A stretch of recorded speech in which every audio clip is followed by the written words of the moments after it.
we've been conditioned with this toxic morality. Yeah. I'm gonna tie. They say toxic masculinity. I'm gonna say Yeah. toxic morality. Right. That comes from like Christianity and the Yes. civil rights era. Yes. That has you to accept this abuse and to allow yourself to be belittled, and then you get to pat yourself on the back because you took the high road.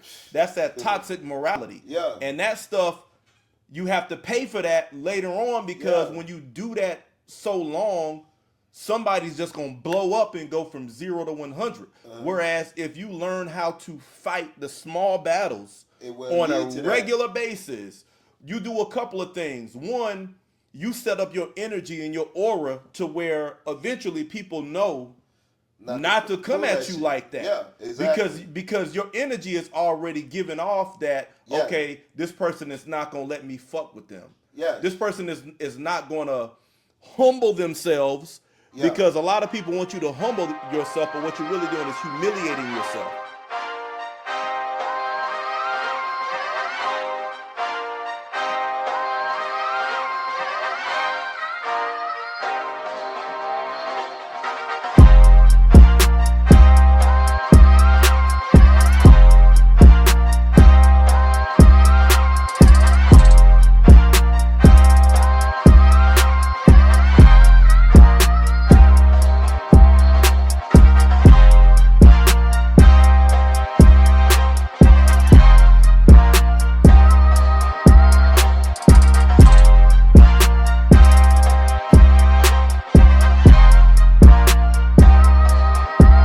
Welcome back to OG's Uncut Conversations on the Culture.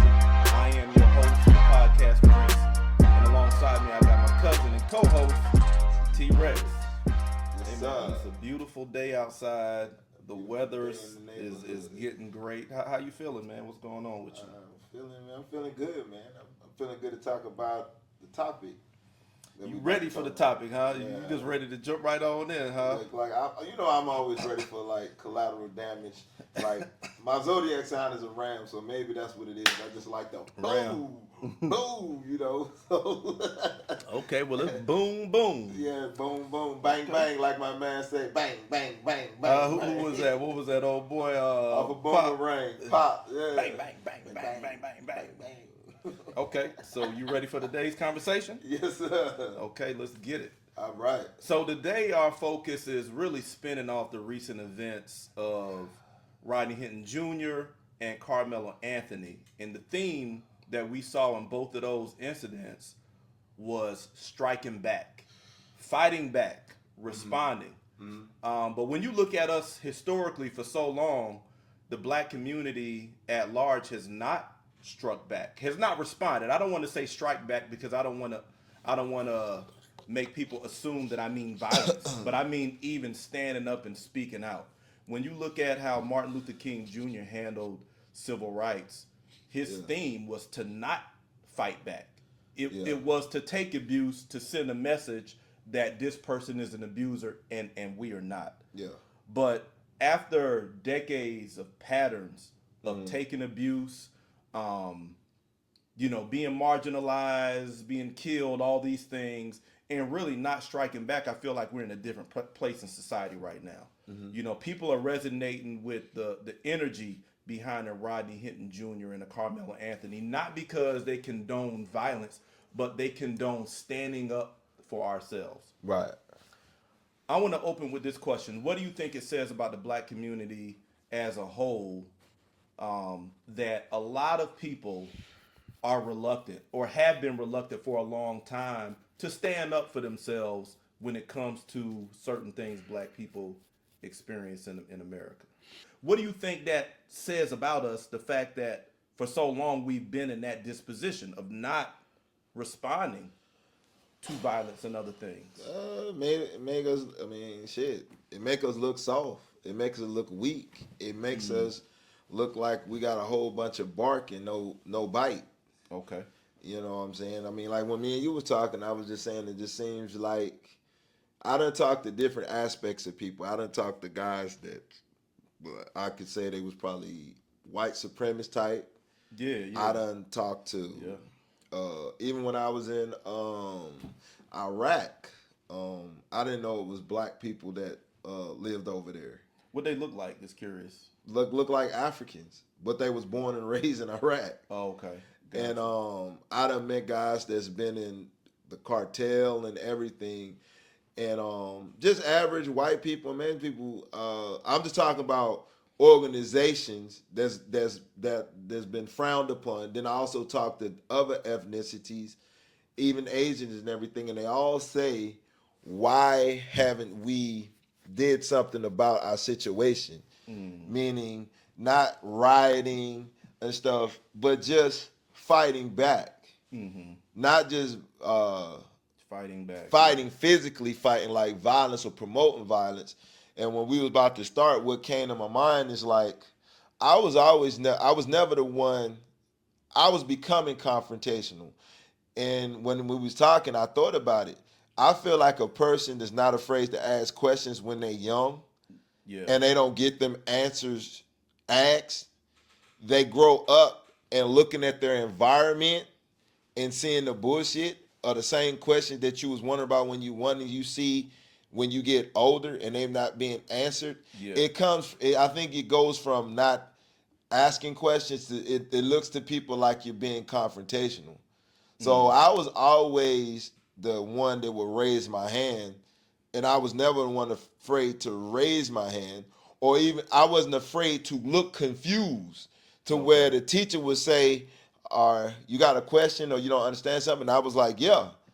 You know, some people can look confused, and then when somebody gives them the floor to speak, they be like, oh, now they shrew back. I was never the one to shrew back. And when I used to hear people say a dumb question is a question I asked when I was a young kid, that's when I really started asking questions. So you said you were never afraid to look confused or raise your hand. You were never afraid to demonstrate your curiosity. Yeah. Whether it's raising your hand, a confused look, or whatever. Yeah. I never suppressed that. Right.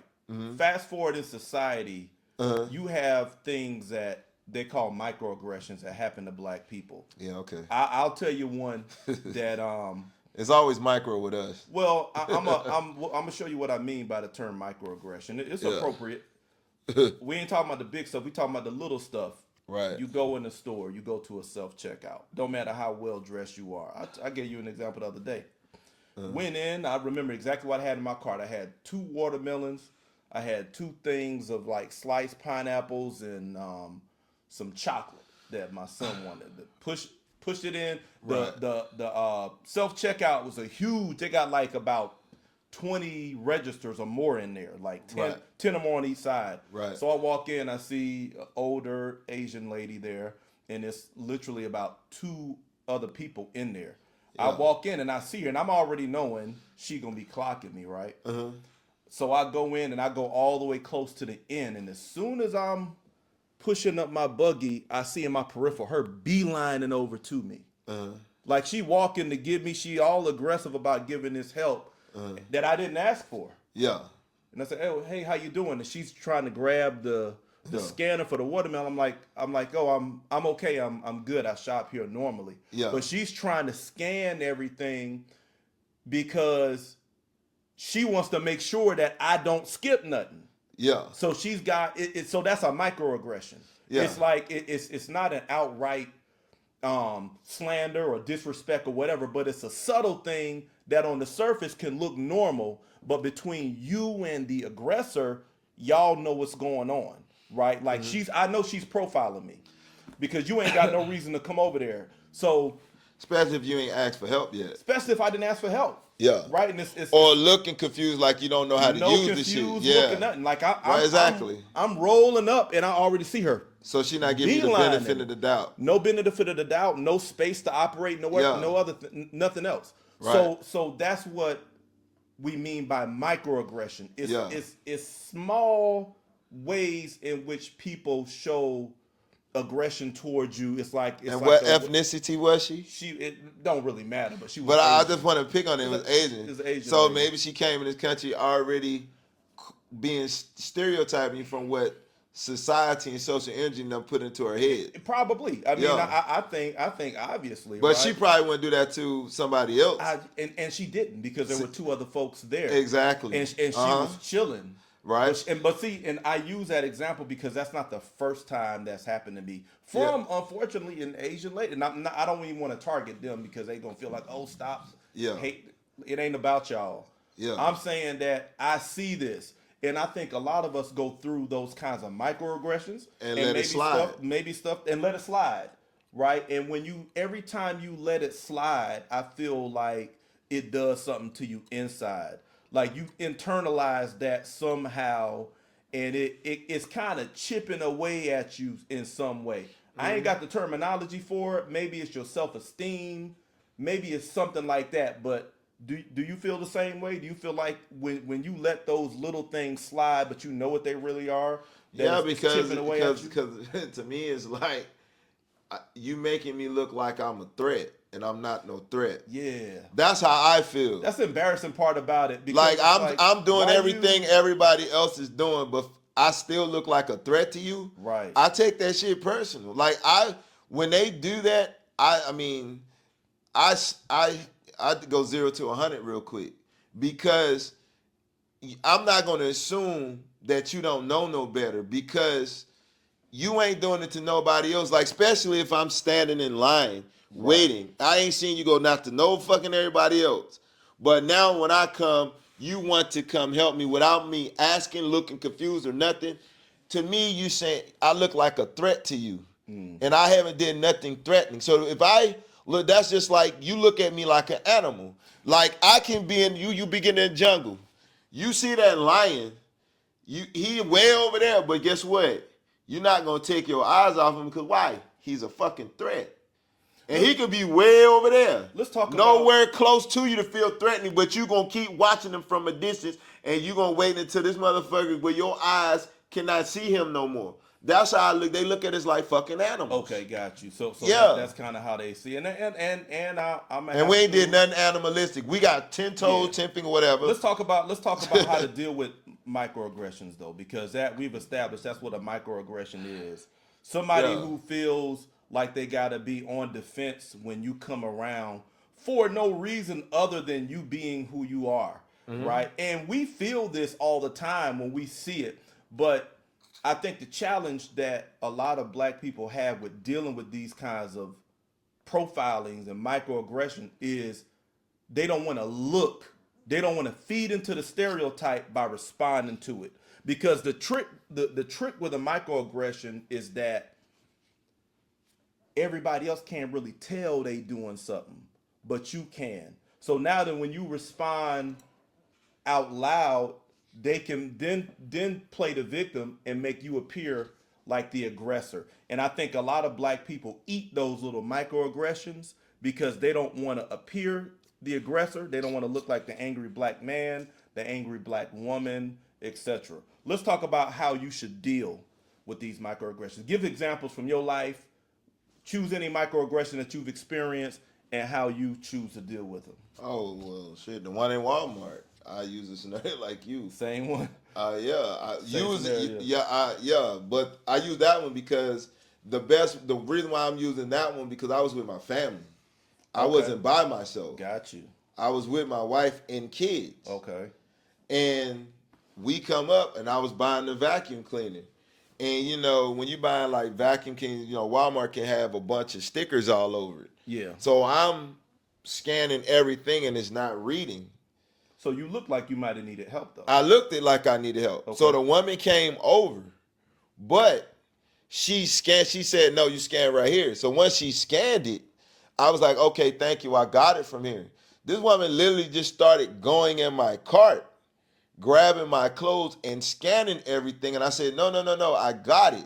Please. She said, no, I got it. And I was like, hold on, bitch. I literally said it. I say, because what it is that it was some little socks and underwear I was getting for my kids. And I don't put them, once I take them from my cart, because I sanitize my cart, once I take them in the cart, I put them in the fucking bag. Right. I don't put them on the thing. Right. So now that she done scanned it, I put the thing down. I said, okay, I got it from here. She didn't want to fucking leave. So I'm like, bitch, back up. And she said, no. She was forcing herself in the situation. She wasn't respecting me because me being black and me seeing, and she's probably seeing how we've been treating. that all I got to do is assert myself, and these people gonna back down. You found, while your boy said it, God rest his soul, wrong day, wrong nigga. Right day, wrong nigga. Right day, like wrong nigga. Yeah. Yes, she got that. Yeah. Because all she had to do is say, okay, sir, if you need anything else, I'm over here. Thank you. I think the interesting thing there is, and I was with my family though. You were with your family, like that. You painted that picture like you weren't just in there as a man. Yes. You were in there as a family man, a Yes. father, a husband, and you were by. And really, none of that matters, right? But we're just saying she still profiled you despite that. And my kids and my wife looking. I don't want them to just. Yeah.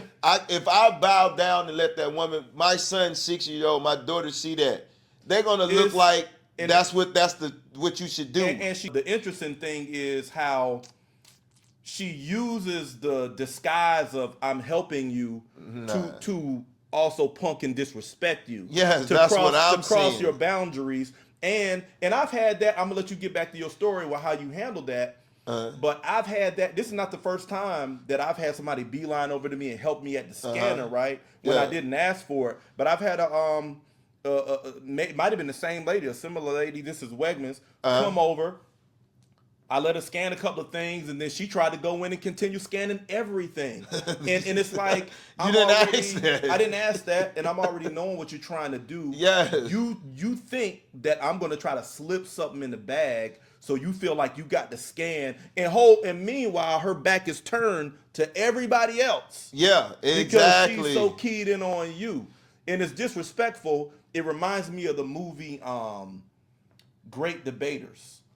You remember Forrest Whitaker was driving with his family, and they hit the pig. Boom! I don't know if y'all seen Great Debaters, but it's a good movie back in the day. Forrest Whitaker hit that pig. Denzel Washington was in that movie, right? Yeah. Mm-hmm.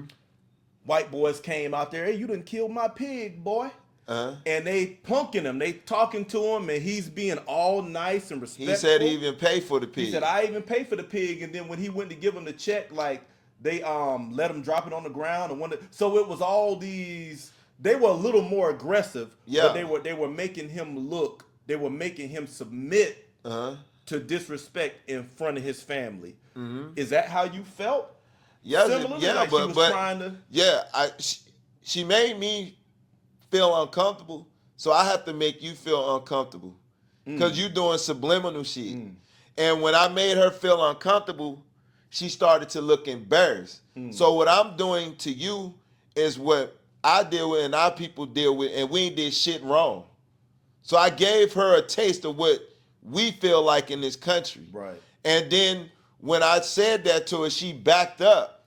And I said, ma'am, you can leave now. She was so embarrassed and so defiant, she stood there. So I said, got loud, like, bitch, so you ain't gonna move. You're gonna stand here when you supposed to be standing back over there. So now everybody's looking at me. But when they looked at me, I didn't give a damn because she started it. But she didn't even move, so I'm saying, you harassing me. I literally said out loud, you harassing me. Everybody looking like, how's this woman harassing him? And he's a big guy. I could throw that bitch across the room. But what I was saying, she was harassing me. You harassing me from my civil rights. You harassing me because you're not treating me as a human being with my fucking family here, and you're embarrassing me. She's treating you. Yes. She's treating you with open suspicion, but she's using the guise of assistance. I'm here to help, but really she's there. She's here to monitor. Yeah, and while my family was standing there, everything I'm just saying to you on this podcast, I said this out loud so everybody can hear it. So now she's really, you know how some people want to leave but they can't. She's so fucking stubborn that she wanted to leave but not, because she like, if she leaves, she's gonna look like he won and I was wrong. So the manager had to fucking come. Now it's a pride thing. So now the manager come and tell her to go away. She still didn't want to leave. Until the manager said, I got this. And the manager said, you were so sorry. But what was so bad about it, everybody looking at her like, bitch, back up. Like, back up. The dude is cool. He's with his family. Why would this man try to steal or do something with his family right here? And what's so embarrassing, cuz, and what makes me mad, they think we're not intelligent enough or we stupid to not feel or think this way. Why That's so belittling to me because it's almost like they do it so much they don't even think that we competent to see the play. I like the word that you use, belittling, and I think that speaks to what I was trying to get at when I say when you just allow something like that to happen, even though it's small, Yes. it's belittling. It's belittling. It chips away at you even when you walk away and you feel like you're the bigger person, and you took the high road or whatever. You take that high road, but really your tail is tucked. Yes. You humbled, you're belittled because you know that you just allowed disrespect. Why do you think that? What do you think stops a lot of us black people from responding the way you did in their own way? They might not go into bitch, leave or whatever. Yeah. But they in their own way may speak up and address the situation. What do you think stops black people from responding in moments like those? I think a lot. I say 60% of it has to do from our upbringing, from our grandparents and shit. They probably did that far as survival and out of fear. Yeah. And they always tell us to turn the other cheek, be the better person. On that civil rights shit, Martin Luther King shit. Yeah, the Bible, civil rights, we're groomed that in that aspect. And then is another aspect when we go to school. Most of the teachers that we see are what? Caucasian is Authority you don't figures. see us. Right. So they teach you in school. Don't hit. Tell the teacher. Mm-hmm. Tell an adult. I don't have time to tell an adult if I got a bully punching me and shit and I get beat up, then go tell the teacher. They're not going to tell me, all right, y'all go back here, whoop his ass for hitting you. Mm-hmm. So you get abused and used, and then you grow up seeing it being handled through talking. So you grow up getting abused and used, and you see it get handled with talking. So you develop that mindset. So you, when it comes time to be confrontated, not even be physical, they're just being confrontated and speaking up for you, you psychologically been trained. Right. So I believe that's where the stagnation come from when you become an adult. Yeah. It's already been programmed from childhood coming yeah. up, unless you got a parent that teaches you the ma'at. Yeah. If you got somebody about to hit you, you don't let them hit you. No, you defend yourself. Right. Get that pressure, that issue up off of you, then tell. That's what we should be teaching. We got a lot of toxic philosophies that still float around for us to be abused, circulate in the black community that allow us to be abused in the name of morality, physically and verbally. I'll say that again. Yeah, there's a lot of toxic ways of thinking and philosophies in the black community that put us in a position to receive abuse in the name of morality, right? So you doing it thinking that, and you calling it the high road. Yeah. This is the high road, the bigger person. When really what you're doing is letting the abuser or the aggressor off the hook. Yes. And you sending the wrong message to the aggressor. You're letting the aggressor know that, okay, I can continue this behavior and there's no repercussions for it. Yeah. Right? Now don't get me wrong, you got a lot of us who gonna snap back, right? But I think the stereotype for those of us who do snap back and who do respond is always over aggressive, right? So it creates another pitfall for black society to where, okay, I don't want to appear to be over aggressive and fit the stereotype, because a lot of the people who do these microaggressions are already ready to hide.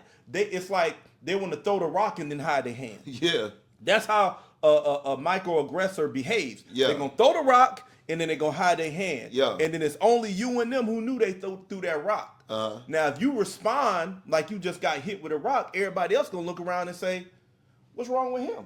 Yeah. Why he acting out? And then you say, but you didn't see her do. You didn't see the person they do it to me but first. The aggressor gonna be just as surprised, like, yeah. And that's the trick, and I think that's what is handcuffing a lot of us. So, what do you think about the aggressor's attempt to handcuff you with victimhood so that when you respond, you appear to be the offender.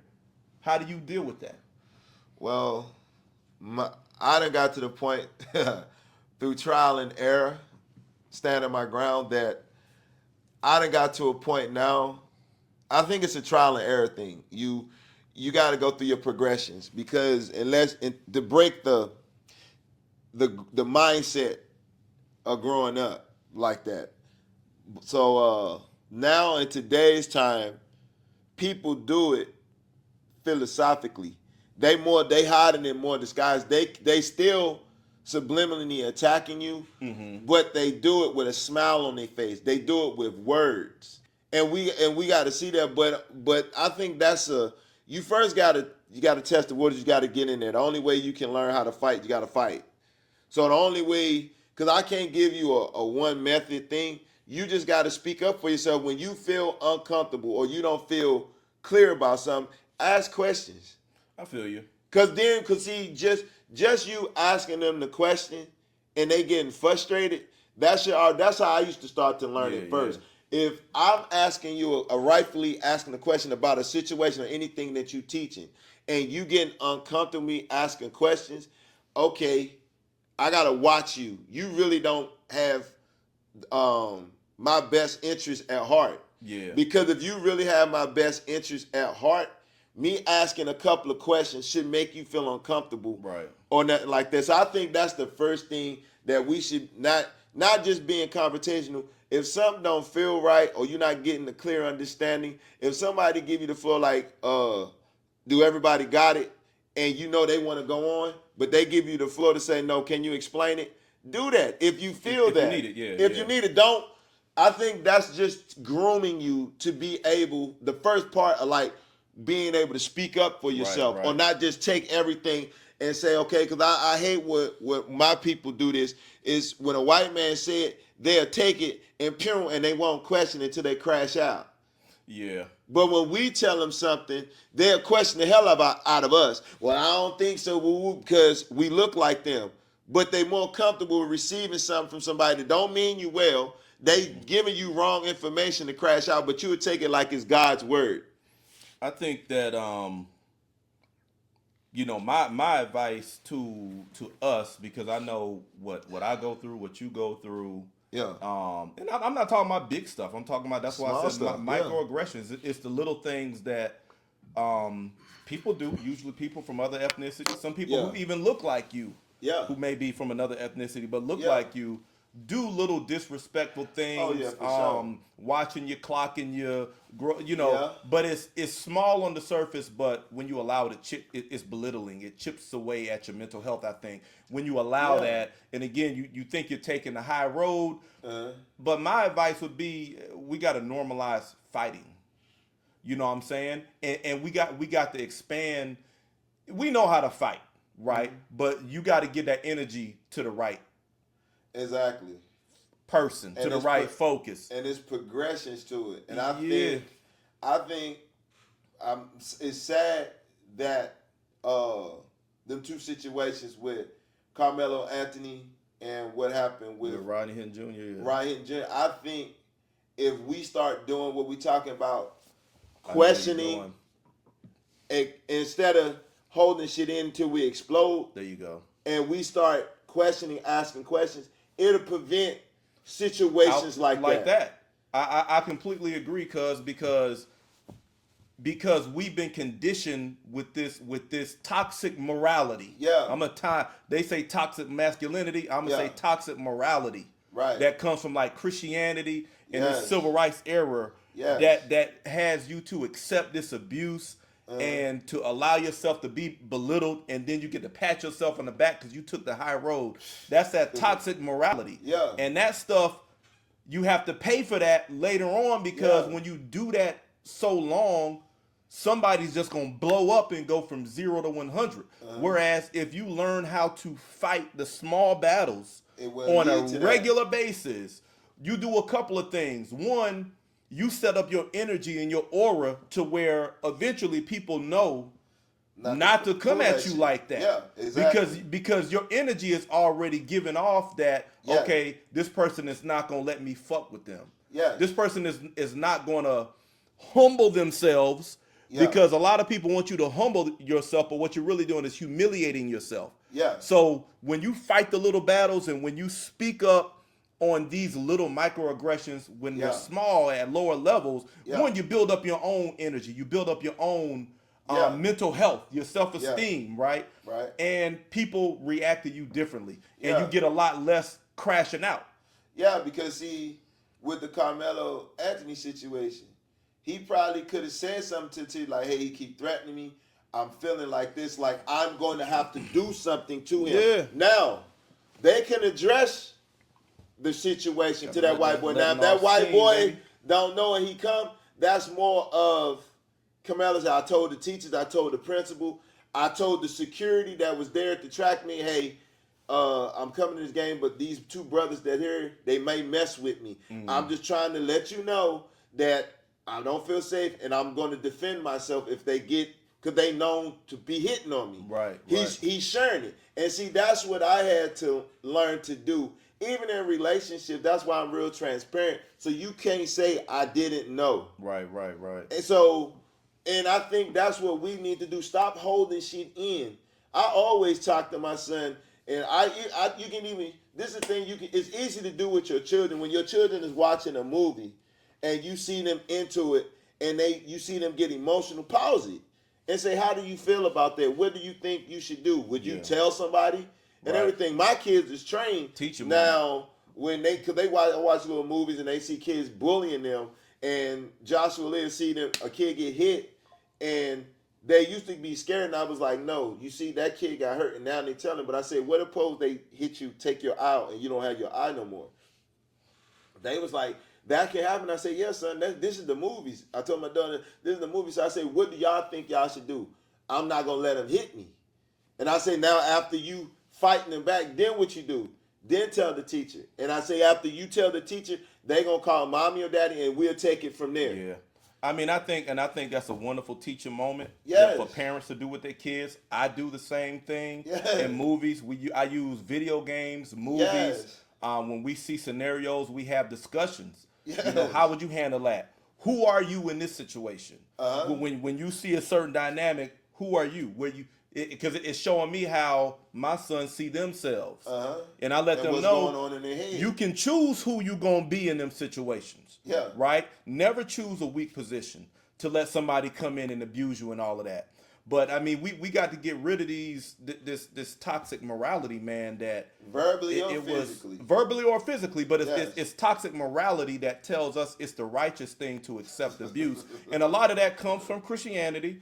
A lot of it comes from our grandparents and their conditioning, because they had to do that for survival. They had to do that to keep their heads low and survive. The opportunity wasn't. Yeah. The opportunity now they didn't have back then. It could mean that they could be killed just for how they responded verbally. Yeah. So they were keeping their heads low to survive. Yeah. We don't have to do that. Now we're in a place to where we can get rid of this toxic morality, and we can start finding the balance in fighting back. Yeah. Right. Fighting back don't mean you got to take somebody out. Like what you said, I have a right to be here. Yeah, you got a right as a human being. And that's a root chakra affirmation. If you from the standpoints of the chakras, your root chakra is what grounds you and what gives you the feeling that you belong.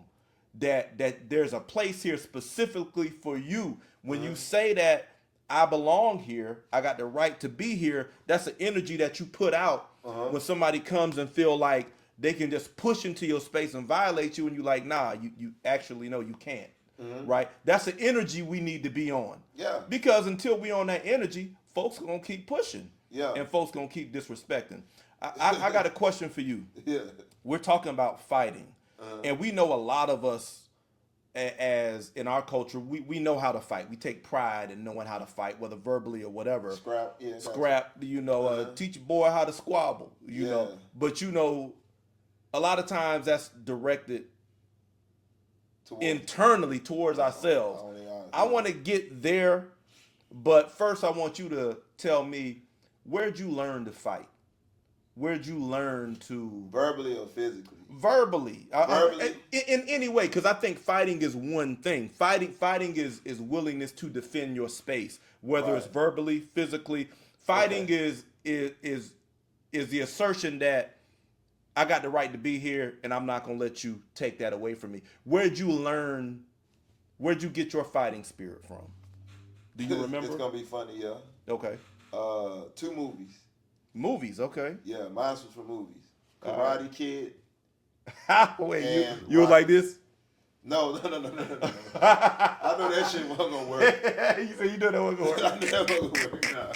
I'm about to get fucked up. Nah, I wasn't with the crane shit. Yeah. Nah, but I learned that from Karate Kid when he stood up for himself with the guys, but he couldn't fight. So I was like, shit, I just can't talk. I gotta know how to scrap.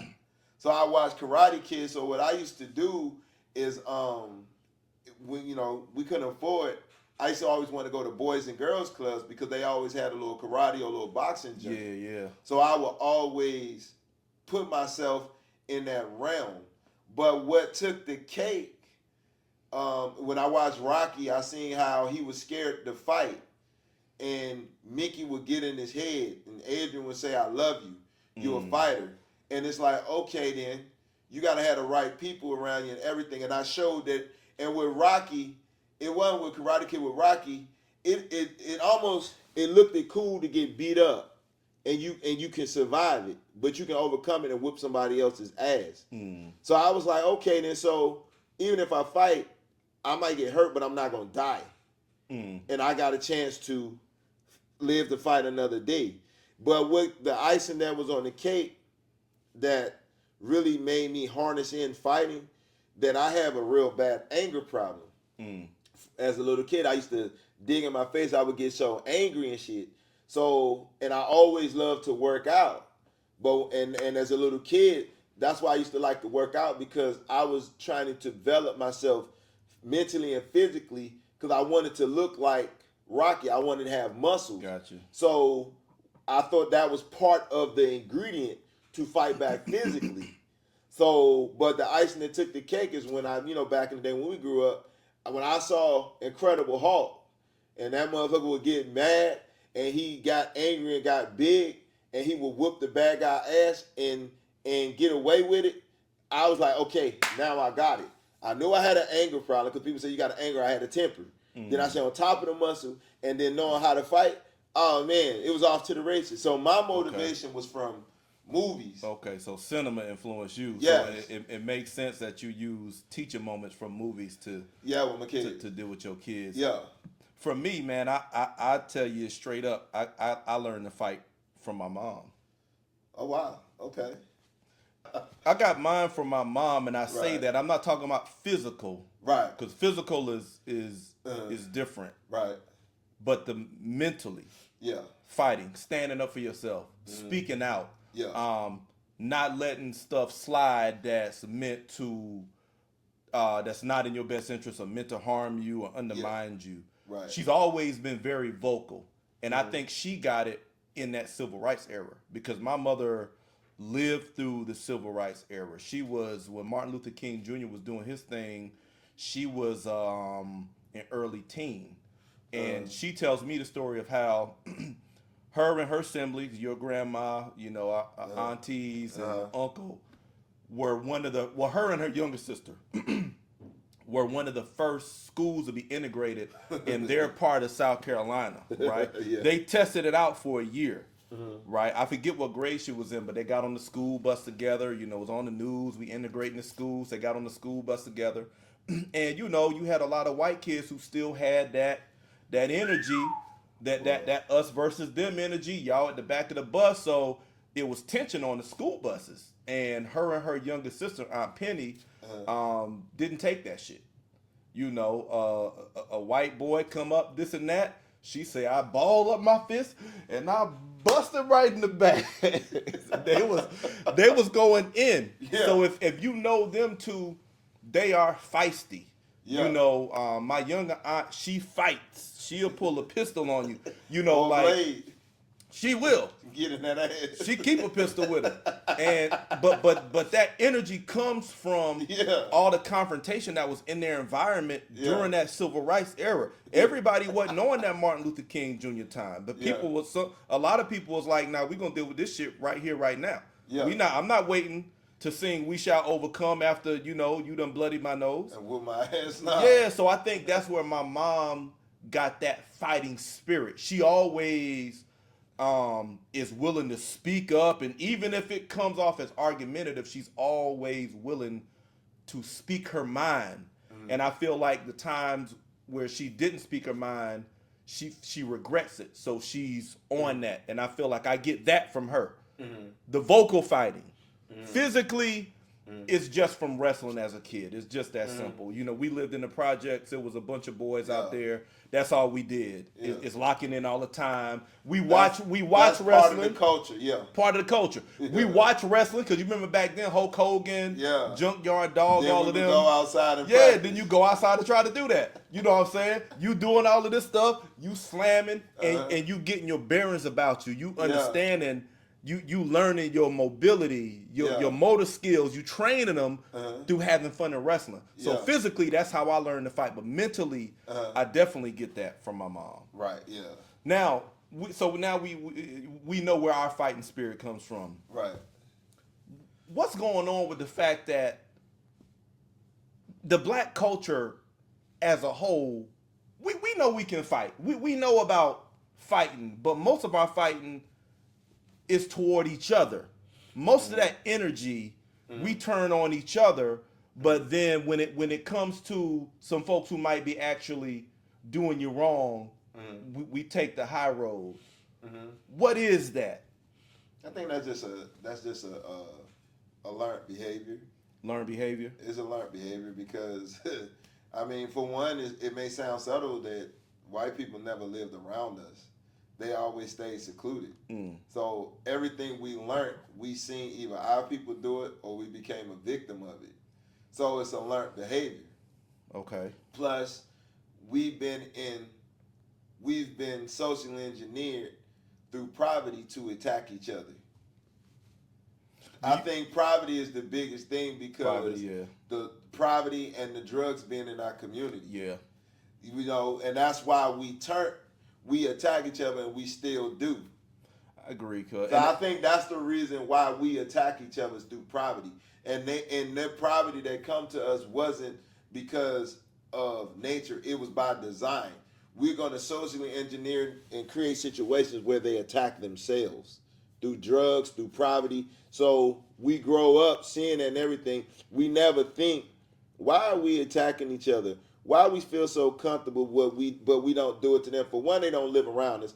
They don't live in them conditions. So they're not going to attack each other. It's like they say, the crab in the barrel mentality. Yes. And nobody ever asks the question, well, what are the crabs doing in the barrel? Put the crabs in the barrel. That's to not fight even each their other. natural habitat. No. You know what I'm saying? So who put them in the barrel? Right, who put them in the barrel? So it's like they're demonstrating unnatural crabs in the characteristics. freedom don't be pulling each other down because they got freedom to move. Yeah, they got freedom to move, and that's a hell of a metaphor because when you got freedom, when you got abundance, you're not fighting for scraps. Yes. You're not constricted and confined. Yes. And because everybody got an appetite, everybody want to eat, but when you feel like you got to compete with the people around you to eat, you tend to turn on each other. You tend to get jungle minded with it. They even call it in New York the concrete jungle.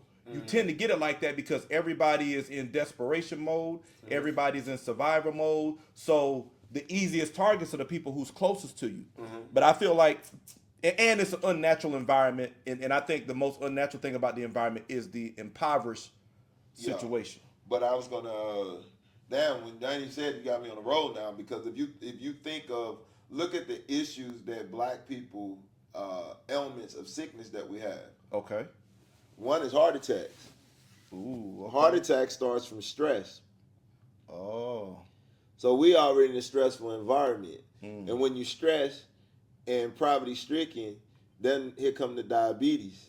You see what I'm saying?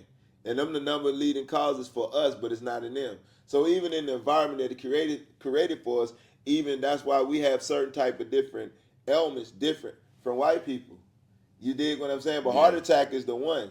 We poverty stricken, so we eat bad food. Right. Then we're in a stressful environment. Right.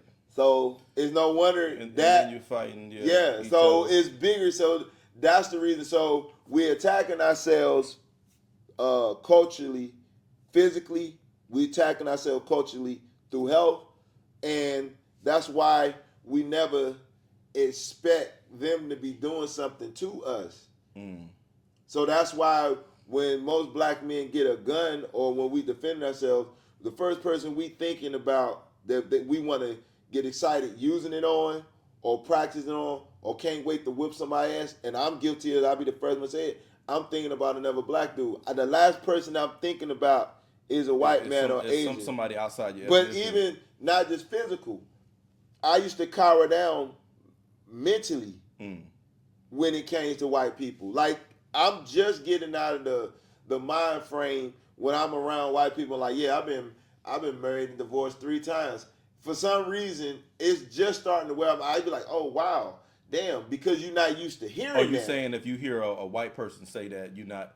You that look they at them go as, through shit that you we look go at them through. as having it together. Yeah. I want to speak to that real quick because I think one of the things that make us turn on each other and create the crab in the barrel mentality. Yeah. Right. We talk about one that the environment is an impoverished environment, unnatural to us. Yeah. Genetically unnatural to us. Where we come from ancestrally is a place of abundance, resource rich, and all of this stuff. And we didn't attack each other like that. Food growing around you, right? So there's no need. It's enough for everyone. But when you're in a concrete jungle, by design, to where to where that resources and the necessities are scarce, it creates that animal, right, that attacks itself.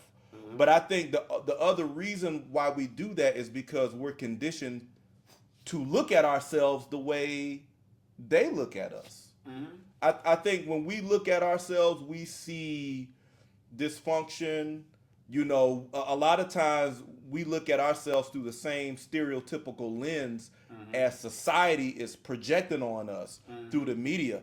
And because of that, we put lesser value on ourselves. And it's easier to come and do some harm because we feel like, well, shit, in greater society, that life means less than other lives. But you scared to deal with somebody who you know society puts more value on because you feel like there's a different type of consequence coming from that, from dealing with that person, right? But with your own, you like, hey, this a low value, expendable.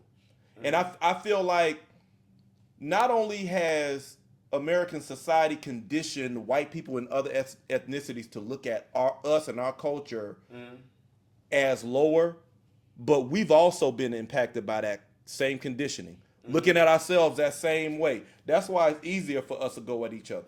And I think that's the reason why they have changed. We're not going to start at the bottom totem pole and work our way up. They doing like some Pulp Fiction, Benjamin Button. They working from the top and working back down. What do you mean by that? Look at all our celebrities and athletes.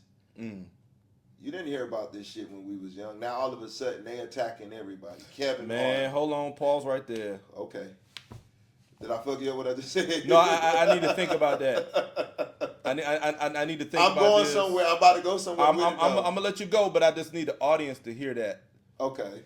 The era we grew up in, I'm gonna be short here. The era we grew up in is where everything we're enjoying in the culture now, like entertainment wise, music, cinema, film, style. We grew up when that shit was popping off, right? The only people got attacked was us, our people. But what I'm saying, we grew up when that shit was popping off. All the legends and all of that shit, we saw them when they were just up and coming. Right. Tupac. Right. We saw Tupac is a god now. He's a legend. We saw him when he was Tupac. Will Smith, Jada, whoever you want to name, Denzel. We saw all those people before they were Spike Lee, before Yeah. they were juggernauts, Right. we saw them up and coming. But For encouragement. one thing we never, Michael Jackson, Yes. Janet Jackson, we saw Yes. them when they were coming up. Like Prince. now everybody puts them in these like glass containers, like, oh my God. But we actually saw them coming into their own, right? But one thing we didn't see was them being under attack.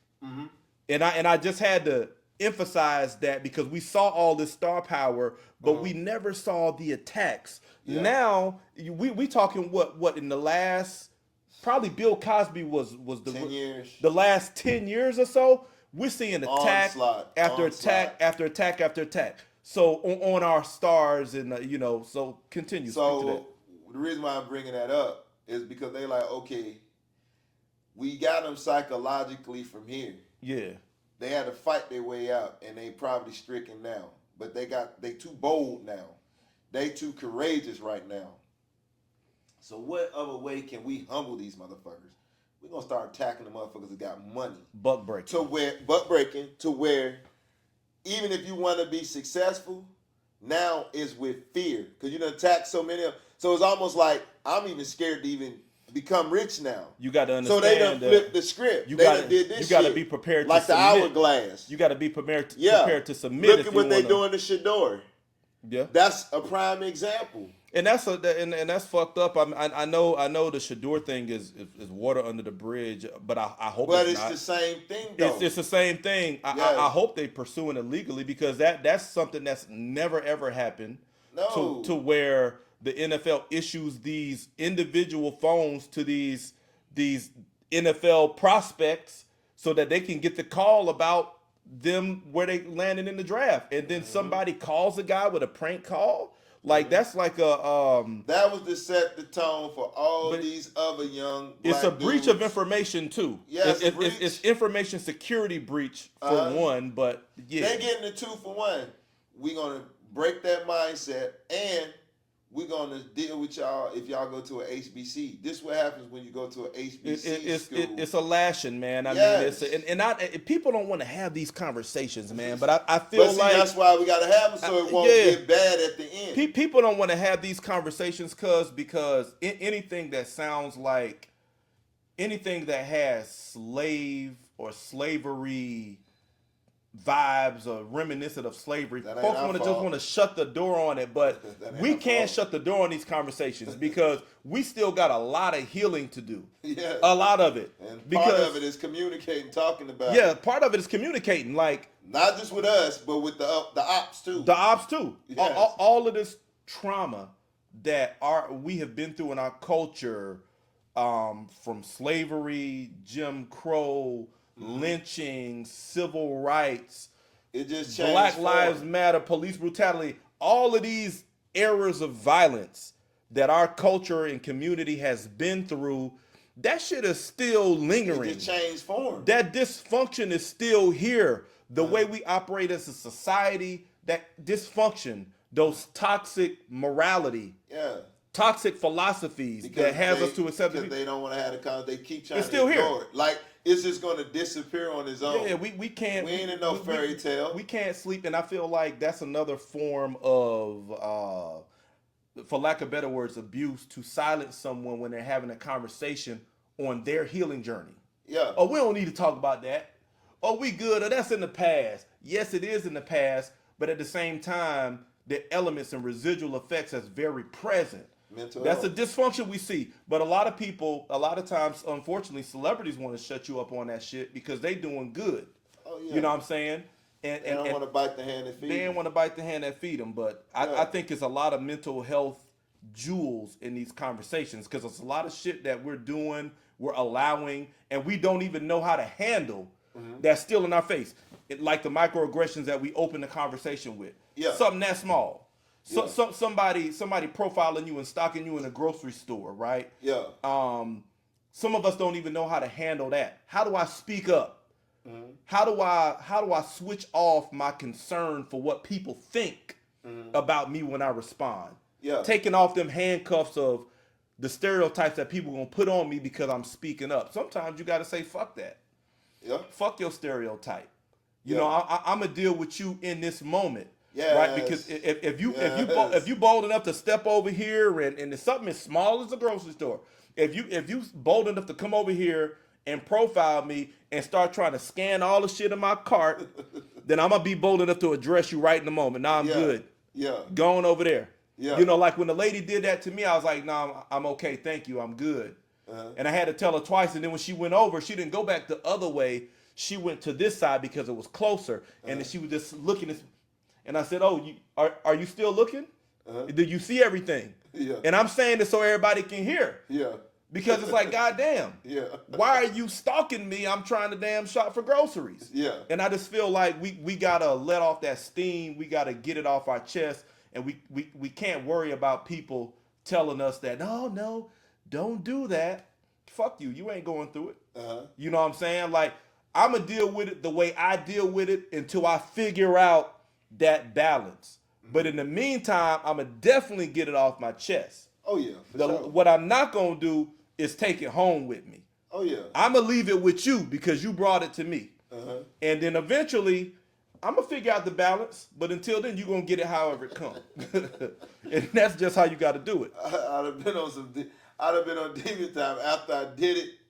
I'd have said I want a refund, go back and get the same thing, and then tell that lady, hey, put that back. I got the same thing, but put that back. I got a refund. They're gonna be like, why did you do that, Mr. Brown? I'm like, because she touched my food and maybe she contaminated, because obviously I wasn't intelligent enough to bag my own groceries, and I come here and I live not too far from here. But she took it upon herself to bag my groceries. So I want a refund, and I'm gonna go back and get the same thing.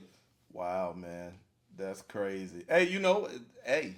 I bet you that deal with her then, like, look. I feel like. And now she got to put up everything that she bagged up. Now she got to go fucking put up. That's freedom right there, right? Because I have a right to do that. That's freedom right there. Because she touched my stuff without my authorization. When you don't have that toxic morality swirling through your mind that says, okay, now we shouldn't do that. We got to be nice. We got to be. I tell my sons, you are not obligated to be nice.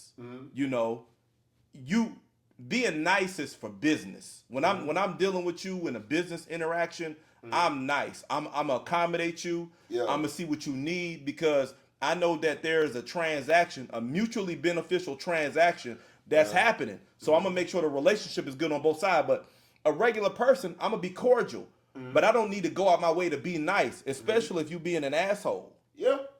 You know, I got the right to return that energy. Oh yeah. And I tell my sons, I'll be damned if you just being nice and taking the high road. Nah, I'm not about to let you start chipping away at your mental health as a child.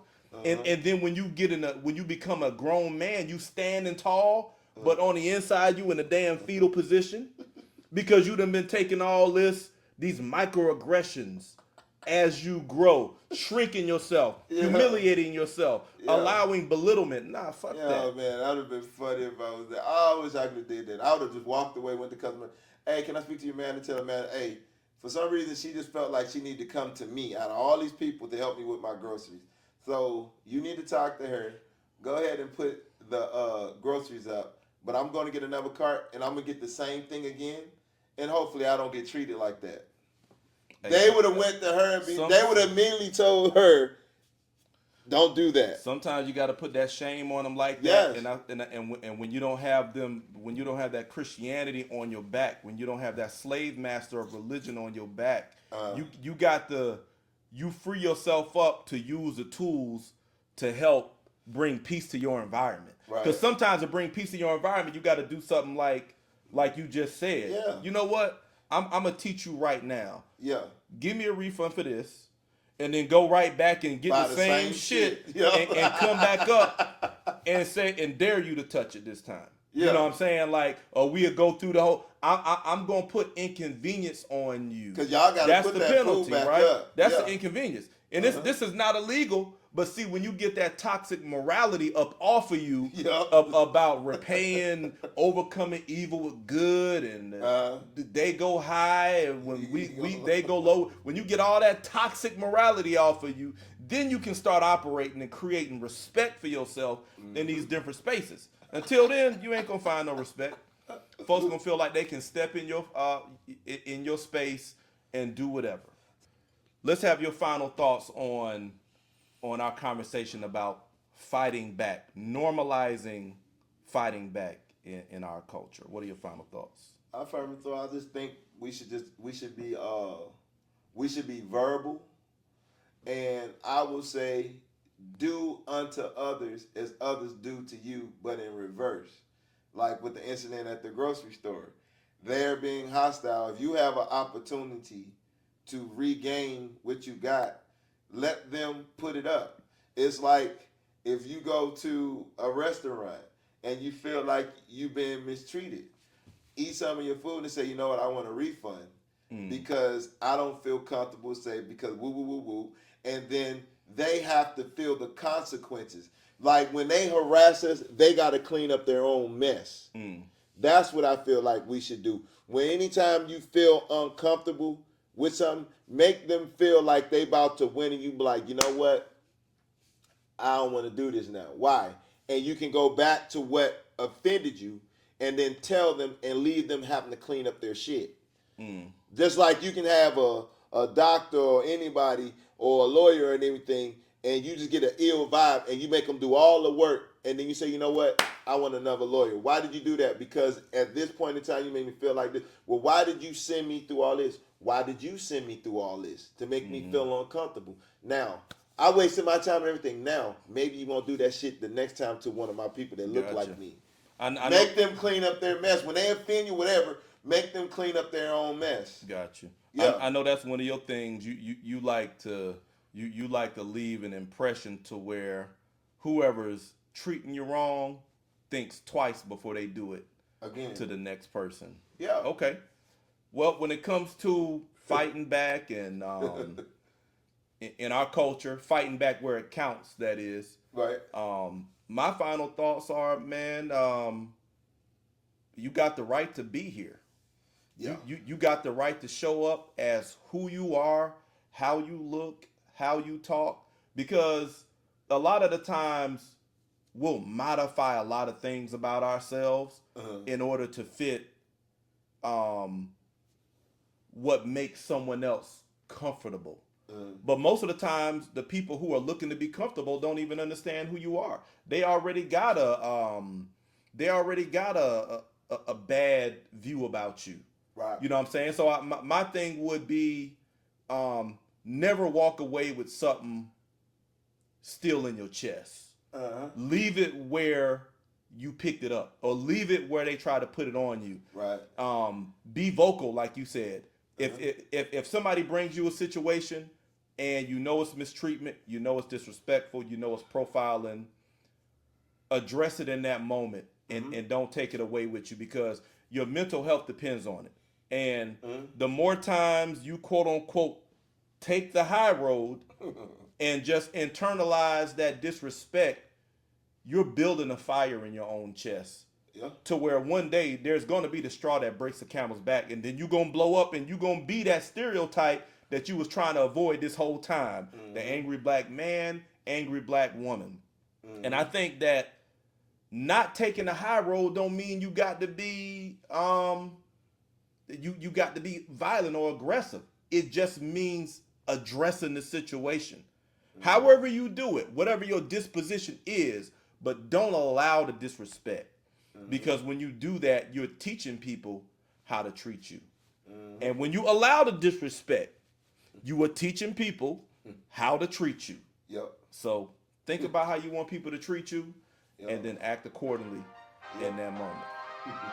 That's it for today. Make sure y'all don't watch and hide, but you like and subscribe. Once again, this is OG's Uncut. Conversations on the culture. Until next time, we out. Peace.